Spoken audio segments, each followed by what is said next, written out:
etc., that are chipping away at gender affirming care and trans rights. And it was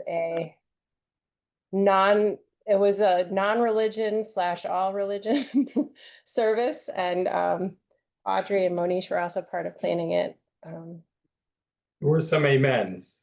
There were some amens. There's As well, there should be. That's for sure, but MAAG. And is there anything else you want to share about your background related to activism specifically? Without going on a really long tangent. I feel like I've always been in activism. Like even in high school, I was on the fencing team and they were gonna cancel the fencing team. And so what did I do? I started a petition with my friend, wrote a letter, collected tons of signatures, and they kept the fencing team. And it's still around today. My daughter is on the fencing team. In 2020 is when I really like fully got involved in the community in Des Plaines. I found a bunch of other people that were organizing around what our police department was doing, and that's how Speak Des Plaines started. Is we just actually asked our city council for what are the policies around use of force, and we wrote a letter to the city council. And 2 of us signed it. The rest people opted to have their names on it, but it was 2020. So we were,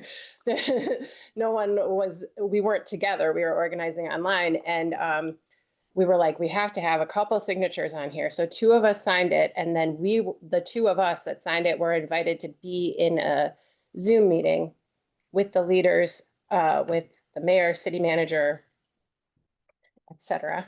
City manager, chief of police, and as a member of the police and fire board. And just from having that conversation with those people, we saw how much of a difference it makes to just engage.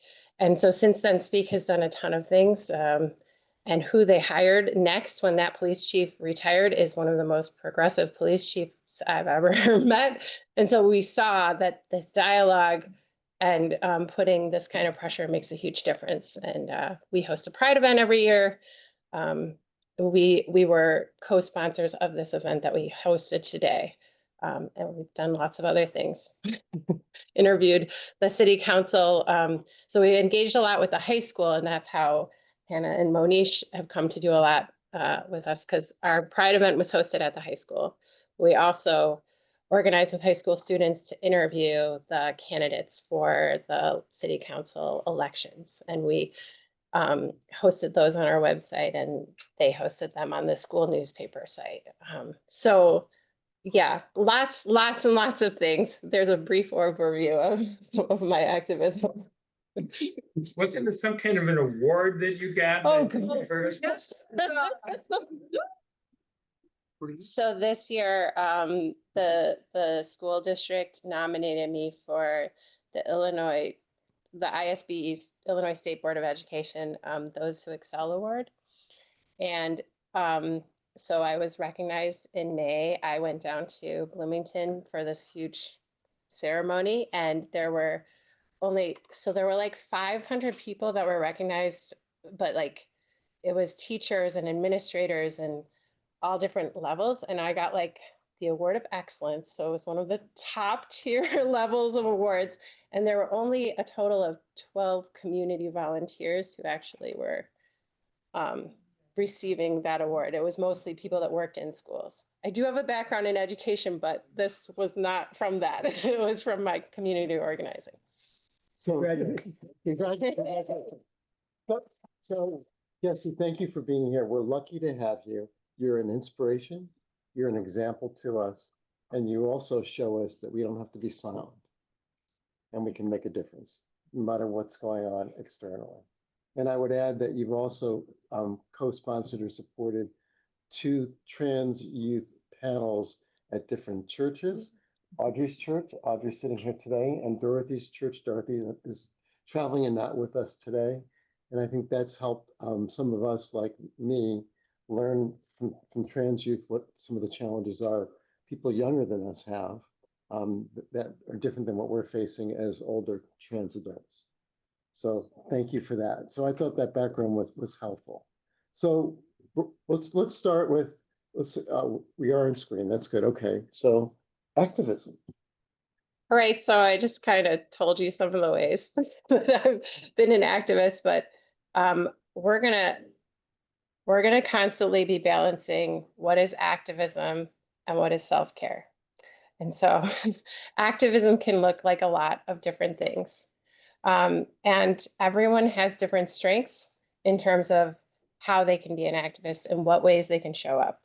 And so we're gonna always be balancing this with what can you actually do? What do you feel up to doing?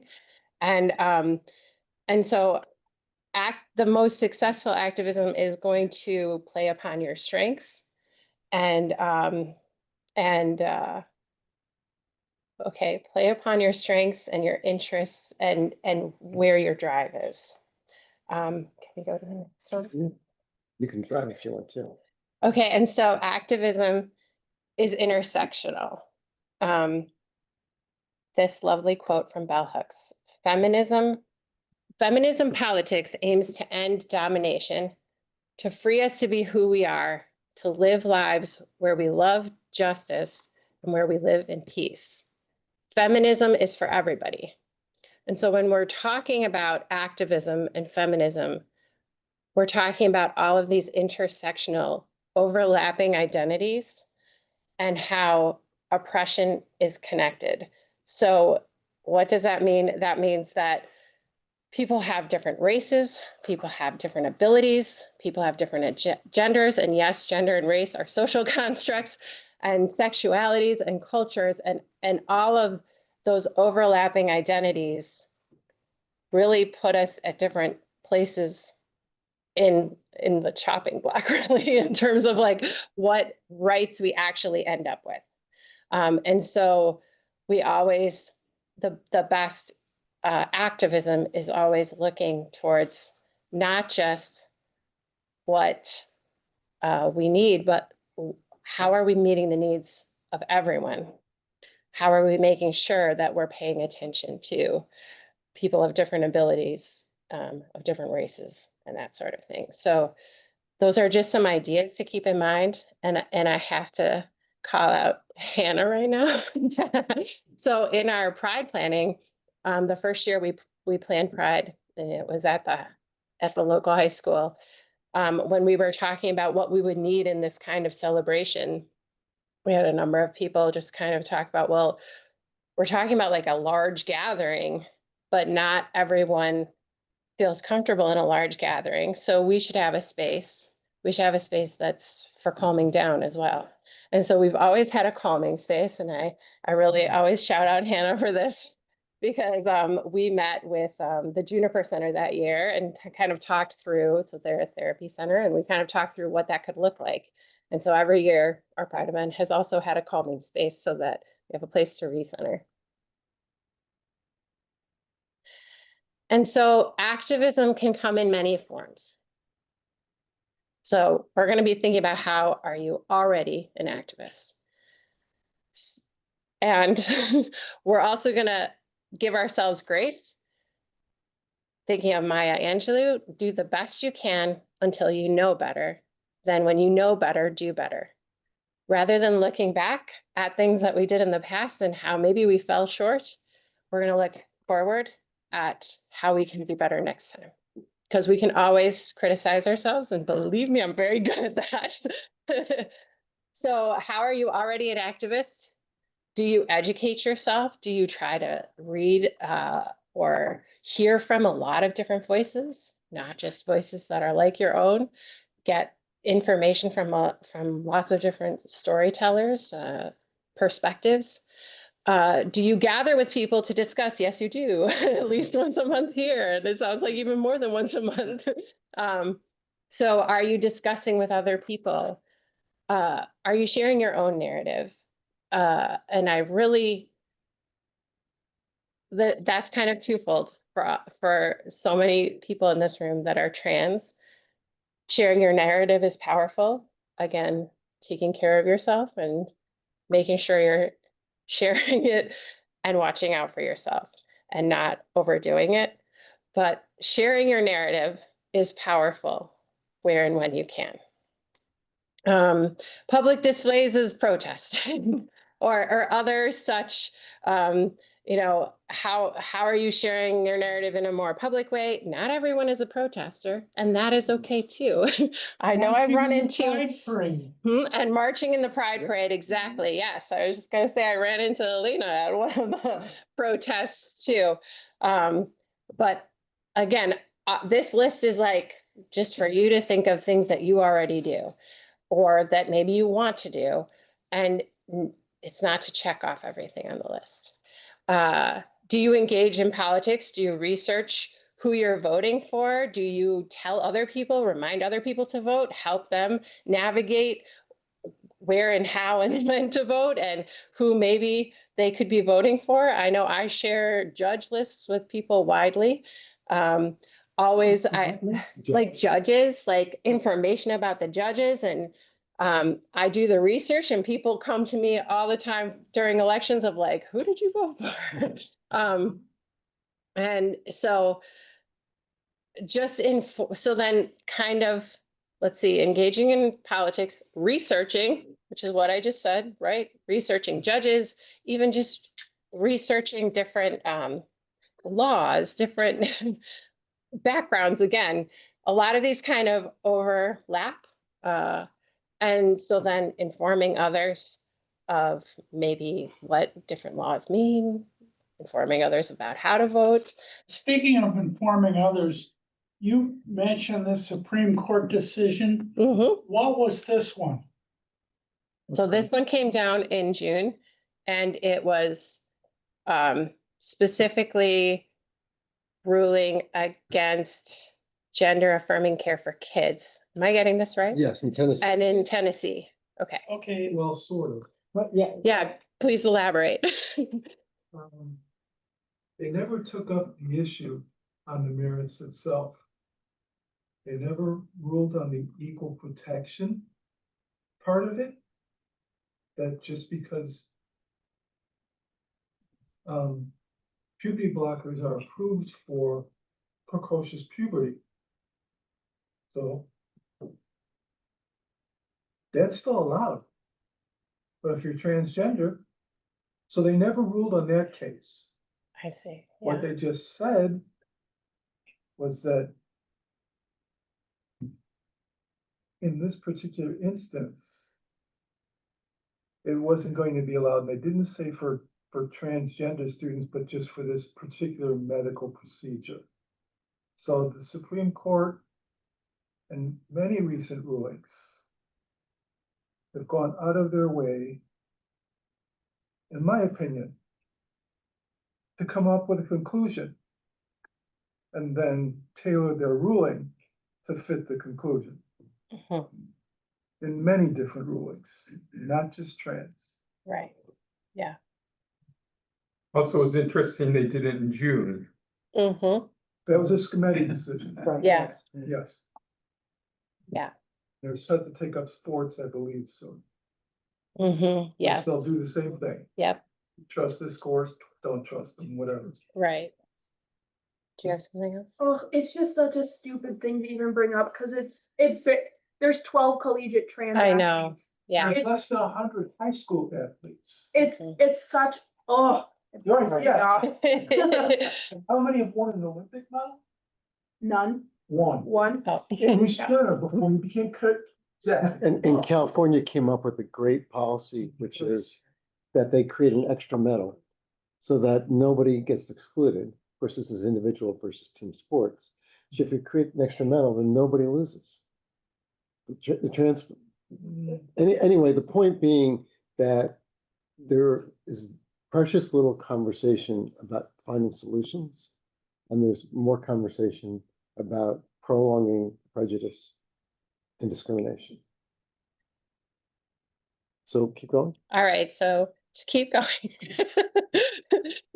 Even just ways that you are reducing, reusing, recycling, that is activism. Are you considering like, oh, should we use plastic water bottles, or should we use cloth napkins, or, you know, real silverware versus plastic silverware that we throw away, or all of the things. Like if you bring a water bottle around with you, you could go as far as to bring a to-go container in your own bag when you go to a restaurant. And then accepting others as they are. Listening to each other and just hearing each other and believing each other is activism. Considering new systems, new ways to do things. This is what Chrissy was talking about just then. Just like, are we only thinking about things in a limited way because that's how it's always been? Is there some other way that possibly we could come up with that is different?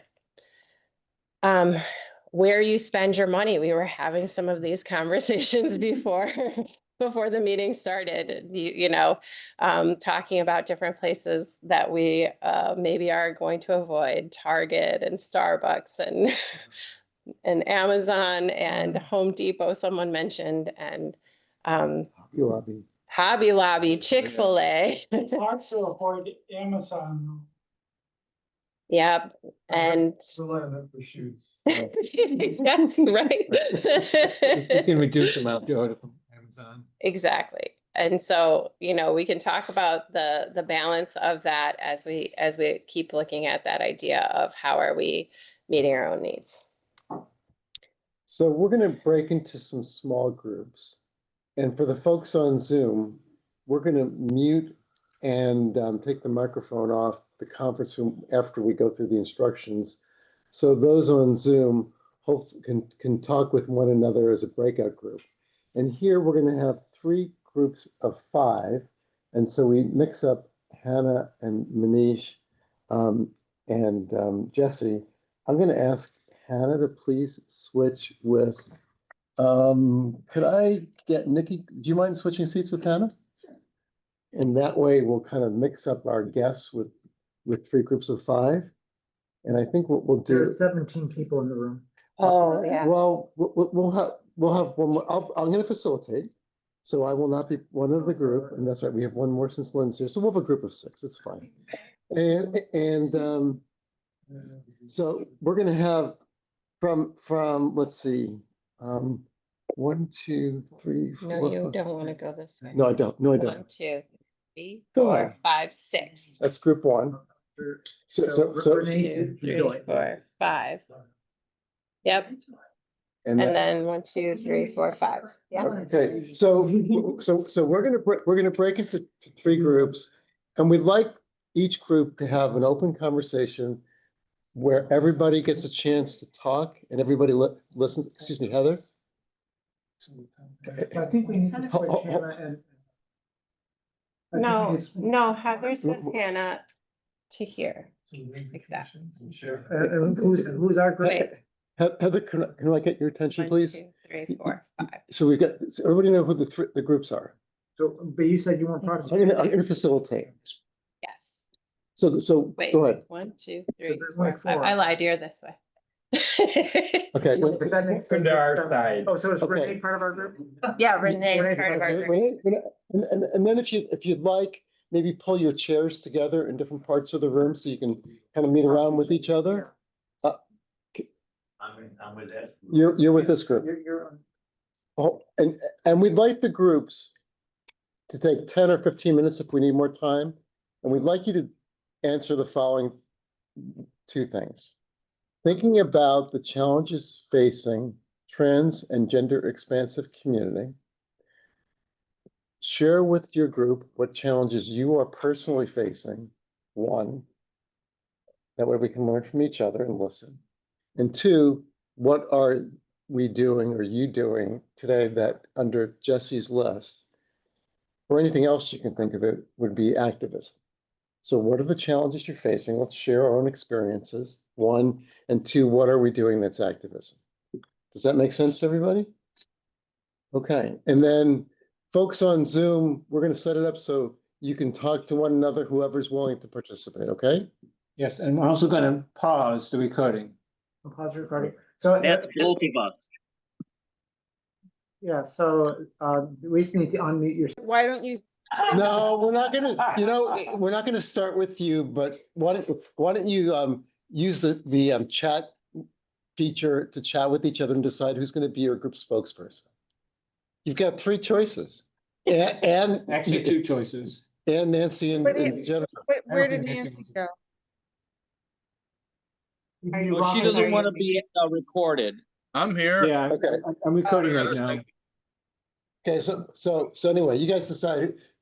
Well, we'll start with the other groups. Jennifer, Renee I'm just gonna let you take charge of this. Thank you. Okay. And Well, I just think- appreciate it. And just think our biggest challenge has been, we have people who are so animated and want to speak all the time. Now, when we pick group spokespersons, it's a little bit harder. Interesting how that works. So, let's see. Why don't we start with, you want to start, Audrey? I'm willing to start. Okay, go ahead. So the primary thing that we discussed was fear of going out and the challenges that people have faced with that and how to overcome that. So there were some family challenges that were challenges as trans people. Joy had no challenges, so that was good.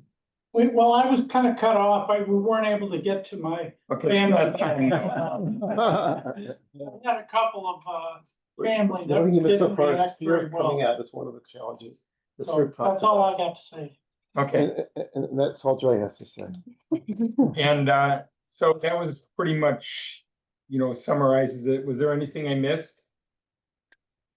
Well, there's some activism. that- Oh, I haven't gotten to the activism yet. Yeah, You want to talk about the activism? well, I just didn't know there was pride parades, that Noy and Lynn were in. Yeah, I think it was mostly just talking about personal family issues and close friend issues that our group related to. Can I just ask a follow-up question on the fear of, was it fear of going out as yourself or fear of coming out to others? What specifically do you? Both. And were there any examples of how you used activism to address that? I would disagree based on what I heard. Yeah, I think you would just say that. Well, I with it and did it anyway. For me, the activism that I've done, especially this past June, makes me want to be more involved. Because I just, the support that was received at the Buffalo Grove Pride Parade, PETA Parade, and then the Chicago Pride Parade was just, it was very emotional to see that level of support. 20 deep for 2 miles on both sides of the street. Just everyone was smiling and having a great good time and happy for us to be there. And so that, for me personally, that's going to make me want to be more involved in making sure that we have our own voice. Yeah, for me, my activism, I didn't get a chance to talk about this, but my activism is more answering questions from people. I'm out 24 hours a day. So if people know that I'm trans, quite often they'll ask me questions and I'll answer those questions, and that furthers the trans cause. Yes, it does. And the other thing that, Joy, you described as far as activism that we can't diminish is the courage to transition at work. Yeah, that was hard because I had heard a lot of different people's stories about it and heard a lot of negative things that people had to endure. So I assumed that was going to be the case when I transitioned at work. And it wasn't at all. I have a lot more friends at work now than I had before I transitioned. Amazing. Amazing. Incredible. So, Something. I didn't come out as non-binary for a while, and then through my work with Jessie and understanding from other people that I've met and all of that, I learned about a community that I belong to. So I think through that, like I learned how to be me and things like that. So that was So, Way to go, Jessie. so that's Jesse's example before where we support each other is activism, Mhm. and it makes a difference. This group? Bullet points. Accepting oneself and then helping others to accept themselves. To live life without fear and to be oneself at all times, whenever possible. The difficulties with significant others, partners, and social groups, which are not always accepting, the challenges of how to overcome by educating them. Living life as best we can under our circumstances. The point made from Hannah by government and policies are impacting everyone, and if the efforts to suppress and erase our identity and our history, it needs to be challenged and to push back on that. But we push back by living our lives visibly so that they can't avoid having to confront our identities, to live without regrets. The challenges of managing hateful people, because it requires a set of skills to be able to do that, and a lot of self-confidence, and that sometimes can be not our strongest point because we're already in transition ourselves. But when we find our confidence and we share it, then others see it as strength. We could protest by being a witness, to be there visibly, and to do things that are respectful of others. We just want to be treated as human beings because that's who we are. Perceptions do matter about the trans and the non-binary community. The point was made that we have always existed and we will always continue to exist. But that existence is resisting. Pretty meaningful. Yes. For those who are cross-dressing, they're living in two worlds. And it's a very challenging construct. And it presents different problems than it may for a trans community, because there's not that single identity that applies as it does to the trans femme and trans math world. But that we prove our humanity by being ourselves and allowing the uneducated to see us as we are. And that civil rights and the expansion of our civil rights have always required someone in some state particularly, or some movement, to lead the way, and then others learn that that's the appropriate response. Women's suffragette was the point that was made about that, and it's true about the civil rights community in the 60s with regard to race, and it's now the gay community back 2-3 decades ago, and now it's our turn.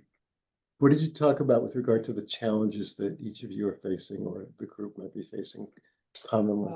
Significant others, family situations, social groups that are not as open because there's a dynamic there that's not quite open-minded. Work didn't come up because we lost time, but coming out at work is extremely difficult. And some of us have not been able to do it for decades because the circumstances didn't allow it to be healthy for the larger picture.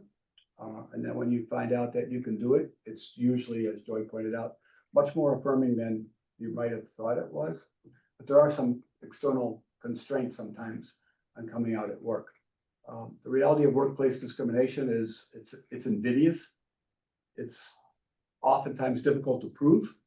It's oftentimes years and years of litigation to protect your rights, so it can be very challenging in a work environment. And that's going to be better in some states than it is in others, as Jennifer alluded to in Wisconsin.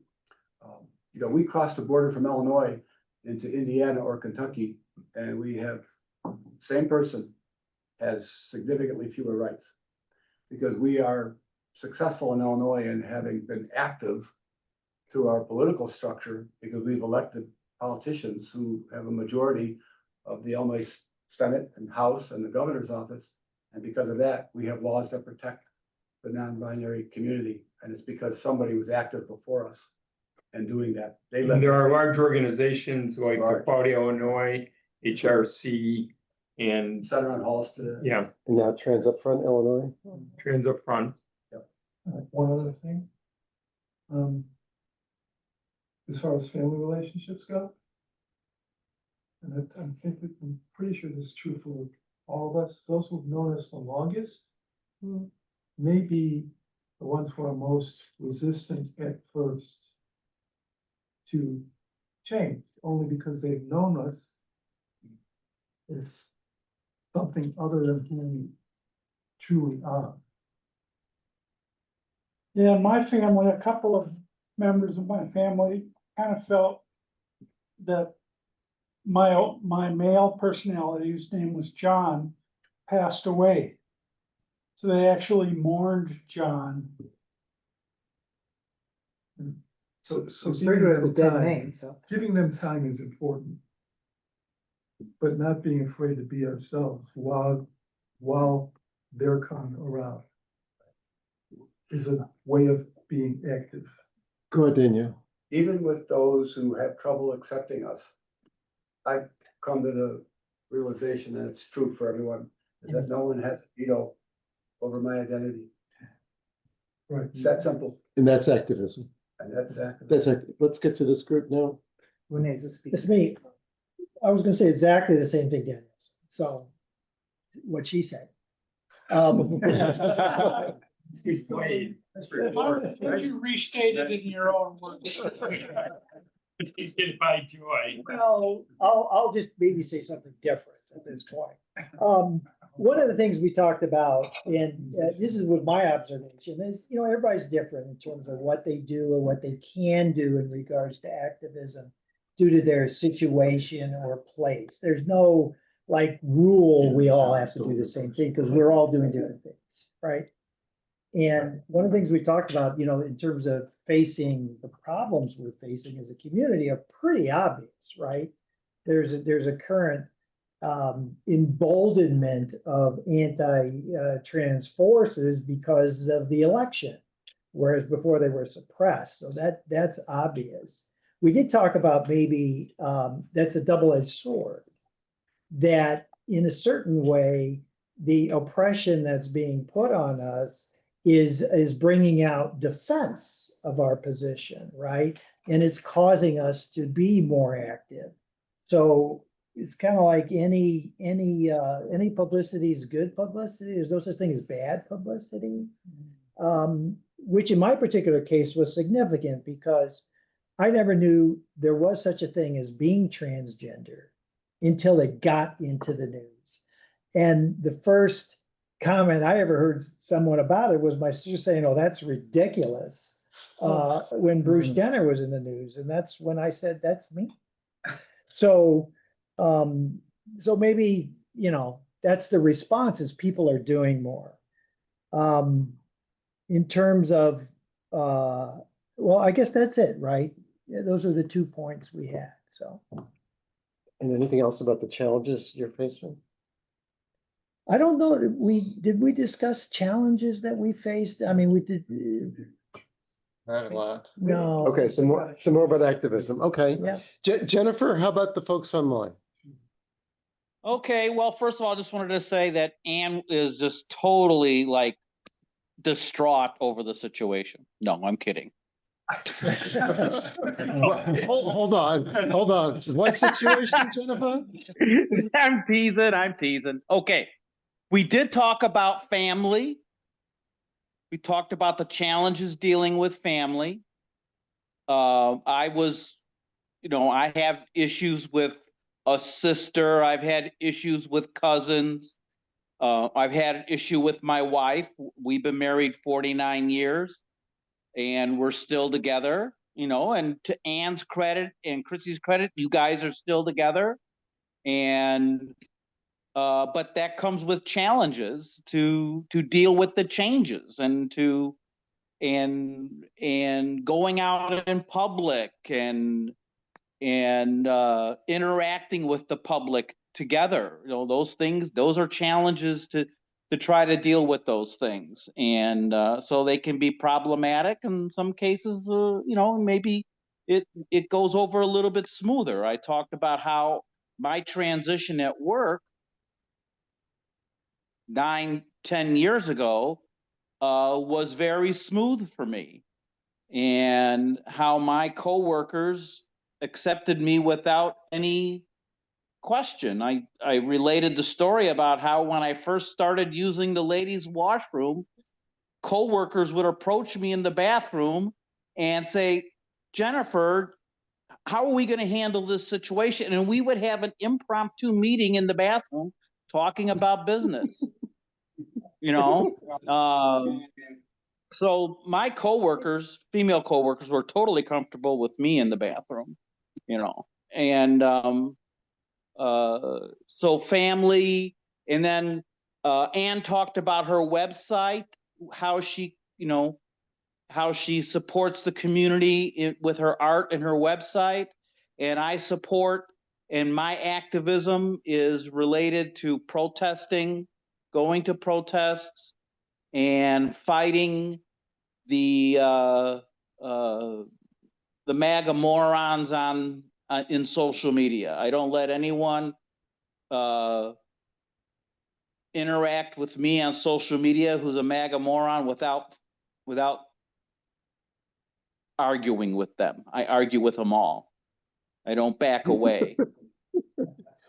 Okay, Jen, thanks for that. If it's okay, unless there's anything that you miss, we're gonna keep going. Does that work? Yeah, go ahead. Because Okay, so Danielle must have had her legal secretary write that brief.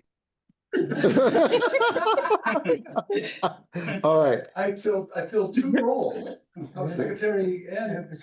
all right. Was So that AI? You were doing AI, weren't you? I don't know.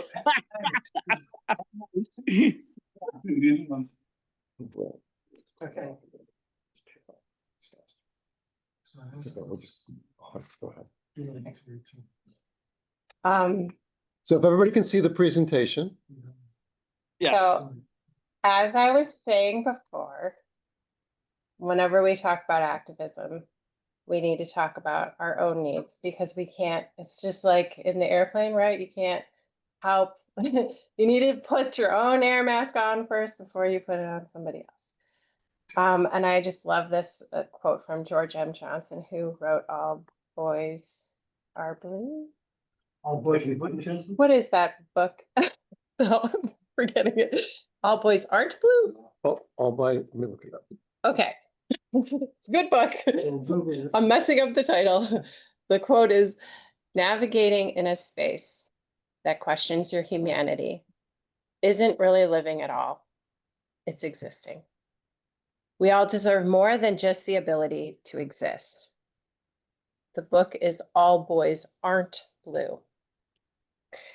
And when, Danielle, yes? When you were talking about some people being cross-dressing and living in these two communities, it really made me remember some things that I wanted to say about this. So one of the reasons that I'm so active in this way is my oldest came out as non-binary in 2020. And I have talked to so many parents who mourn the loss of their child, and that is not the experience I had. About 6 months in, I started mourning society. Because to me, when my kid came out, I just said, what does that mean to you? What do I need to do? And we just started working through it. But then the more we were working through it as our own little unit family, the more I realized how the whole world is set up for two genders, and my kid doesn't fit in them. And so I, in the midst of all this activism, also went through a very deep depression in terms of just mourning that the world is just constantly looking at everything as a binary. And so I love this quote, because we deserve more than just existing. We deserve to live into our full self. We deserve to be whoever we are, present however we are, whenever we want to, and wherever we want to. And I have another quote. And this one, I actually put the name of the book and the author. So in her book, Rest is Resistance by Tricia Hersey. Our worth does not reside in how much we produce, especially not for a system that exploits and dehumanizes us. Rest, in its simplest form, becomes an act of resistance and a reclaiming of power because it asserts our most basic humanity. We are enough. The systems cannot have us. And so we all just talked about all the ways that we are activists. But what I continually caution is that we give too much of ourselves to fight all of these fights. And we need to make sure that we are taking the time for ourselves to do what we need to do to be joyful and to be living and not just existing. And hold on. Oh my gosh, my brain. Okay. When Chrissy called me 2 weeks ago, 2 weeks ago, I was in the midst of trying to get a whole bunch of letters out at work to ask for sponsorships for an event. And I was still coming off of planning Pride and then planning this service that we did earlier today. And Chrissy was like, I have this activist thing. I want you to do it. And I said to Chrissy, hold on, I need to think about this because this is something I love to do. This is something that fills my cup, but I have to actually think about if I have the space, the energy, all of the things. And we had a conversation while I was stuffing envelopes at work. And Chrissy was also like, well, what can I do to make this work for today? And so we actually worked it out. We met, but I said, I think I want to do it, but I really need to get back to you. And taking that pause, actually really reflecting on what I can give and when I can give it has been my new practice. Because I was giving too much of myself. I probably still am, but it is much more on my terms because I take these pauses and I consider it. And so that is how I center my own needs, is by pausing and asking myself how much is this going to take from me and what is it going to get back to me? Thank you for coming. You're welcome. Yeah. It's my pleasure. Very nicely stated. Yes. So do you guys have energy for another small group, or we can just pair off to make it faster? Fair off. Pair off meaning like 2, 2, 2. So let's pair off versus a whole small group. One. Well, no, just Well, now they have 4 online. Well, they can just talk online too. But let's. Hello, Bobby. So let's start with you two, and then you two, and then you two, and then you two. Sure. I'm not. How do you send your needs? So 2. So let's just share with each other. How can you center your own needs? And the folks on Zoom can just share with each other. So if we can mute them and again, please, so they can talk to each other. So just pair up with the person next to you. 2, 2, 2, 2, 2, 2, 2, and then you two. You're with me. Okay, you're with each other.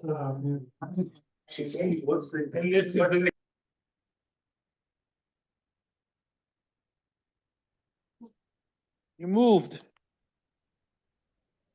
Yes, no, I'm here. Do you see me? Oh, yeah, I see you, but now you're in you must have been like leaning forward or something. Oh, I did. There's- I changed. I'm sitting on the sofa now. Oh, well, that's far more comfortable, I'm sure. Can That's you where I've still been the see whole me? time. I can't see me. Yes.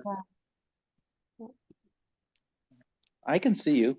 You're showing up on my cell phone, so. Right, it's weird. We have Bobby with us now too. Do you see Bobby? Oh, yes. Hi, Bobby. Hi. But Hi. oh, Nancy, we lost Nancy. No, I'm here. She's Oh, always, okay. she's always there, but always dark. Nancy's incognito. Yeah, no one can see me. I'm the ghost of Christmas past. Okay. Okay. We're supposed to ask, how do we center our Ah, own needs? Yeah, I Well, that's a don't know. loaded question. Sure as hell is, because you know, depending upon your circumstances, it's more difficult. You know, it's Right, you know, right. I mean, it could be as simplistic as saying, okay, it's my turn to go first, right? Or, yeah, in relation to others, but, for me, I'm thinking of it more as an internal dialogue in terms of what the outcome is going to be. And I really like when the speaker said that she asks what something is going to give me, and Yeah. how it's going to help others. I really like that. But I don't think that's my natural tendency. That it's like you have to be very intentional to do that, but I think that's a good practice. I would agree with that. Yeah, that it it's probably very difficult, far more difficult for some people than for others. The fact that she can do that, I think that's pretty wild because I cannot do that. Right. I think it has to be intentional. What do you think, Bobby? I have a kind of a problem because I'm cis Mm-hmm. and I can't really comment on it. It's not a problem Right. that you're That's- cis. Yeah, I almost think this is a universal phenomenon. How do you center your own needs? It's like it's also part and parcel of setting boundaries. But Mm. you know, if you have a spouse or children or grandchildren or brothers and sisters, you know, that's usually your close-knit family that you have to sometimes prioritize yourself over those family members so you can take care of yourself. Because sometimes taking care of the family, you know, is overtaxing. Not to mention social interactions or work interactions and things like that. You know, I'm retired, so I don't have to worry about work anymore. I Yeah, think but what I've noticed with Chrissy is she definitely has boundaries. Like, Yeah. like I think boundaries I've learned are a good thing because it helps protect your inner person, but Mhm. still allows you to have a place in the conversation. But it Yeah. makes other people aware that, that maybe their impressions of the situation in relation to you um, needs to be reconsidered. Yeah. Yeah. So You're very my thing, insightful. And I had to talk. My thing is, I have virtually no family. I have a cousin in Arlington Heights I see twice a year or whatever. Don't ever talk to him. And my other ones, what is it? His uncle, I guess, is gay and angry. It's an angry gay. And his sister's bipolar, and the other brother is a comedian. So we know that he's got issues. Other than that, I have no family. I have no close friends. I have friends, and I always feel like I have to tell them I have trans friends. And the responses I get back are, I'm sorry, really, it's all very superficial. But I feel that I have to tell them because I don't want to be with one of my trans friends in a normal, a cis, um, bunch of cis people. I feel like I have to tell them because I don't want them judging me any harsher than they probably already are. I don't, it's not as bad now as it was. So what you're saying is that you want to have the trans friends with you, with your family. I don't And have any family. Okay, so but you just said you have I have these a cousins. cousin, One's in New and then you York. have an uncle who's gay No, and angry. no. He has an uncle who's gay. I have, it's Oh, my okay. first cousin's 3 children, girl, bipolar, son, comedian, professional comedian, so they're always depressed anyhow, and another son who's gay. Okay. And he's in New York, the other 2 are in California somewhere. So I have no family. I would have asked him. Got it. Maybe you needed the exercise. Oh, did they already bring us in? I guess so. We're back. Okay. We're back. We're just waiting for 2 more, we're waiting for 2 more people. While we. Danielle, We're back. we're back. So I just want to do a quick, while we're waiting for 2 more people. Coming right here. Okay, we're right here. So, as far as getting set up for this meeting, Jessie invited me and many others to an event called Cookies and Conversations. How long ago was that? It was at the end of June. At the end of June. So it was about 3-4 weeks ago. And she invited me today to come to the event on, what was the name of the event? Safeguarding Dreams. Safeguarding Dreams, which by the way was a beautiful service. And I highly, even though I'm not a religious person, it was a beautiful service and it really gave me a sense of community and acceptance and also supporting others. So when we met at Cookies and Conversations a few weeks ago, she invited me today and I mentioned, well, it's the same day as our monthly meeting and said, maybe we can help each other. And she said to me, Chrissy, I don't know. I've got a lot going on. Can you give me some space?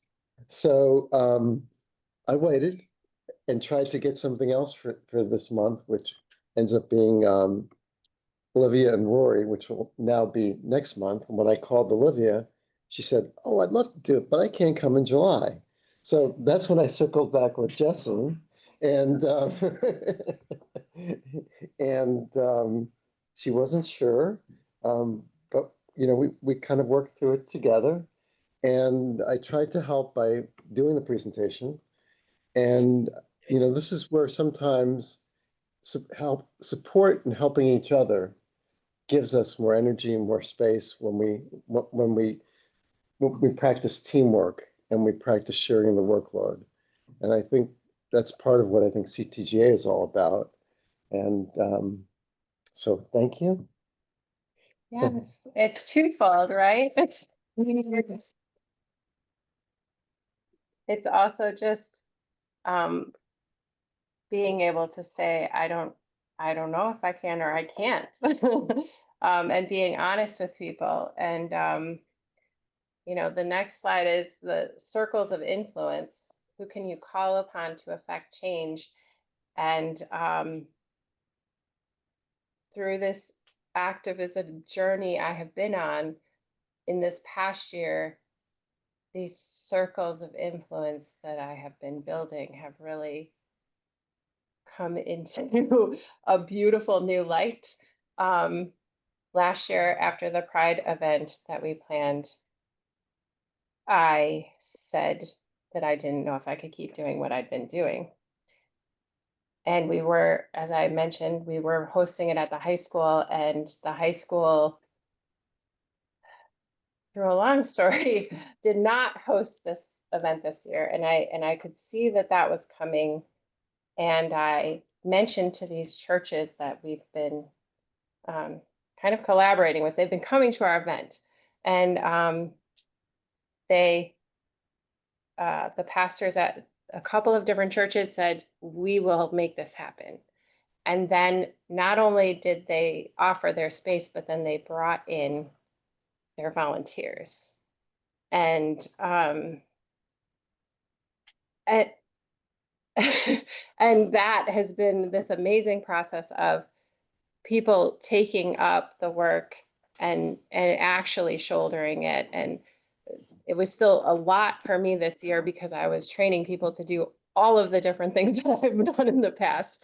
But this idea of like, who are your circles of influence? You have people that you live with, you have people that you see all the time, but then you also have people that maybe you see at the store. Like Renee mentioned that someone noticed her nails at the store, and now that same person, they've seen each other multiple times, and that person also paints their nails. And there are these people that are in our lives that are not, we don't even necessarily know their names, but they still see us. We interact, and all of a sudden, sometimes they become part of our circles of influence. I mean, even the way that you said that you two met. And so it's like looking at this ripple effect of there's all these lives that we touch, and we don't even know the effect that we have on people. So I guess we can end with the words of Dr. Angela Davis. I am no longer accepting the things I cannot change. I'm changing the things I cannot accept.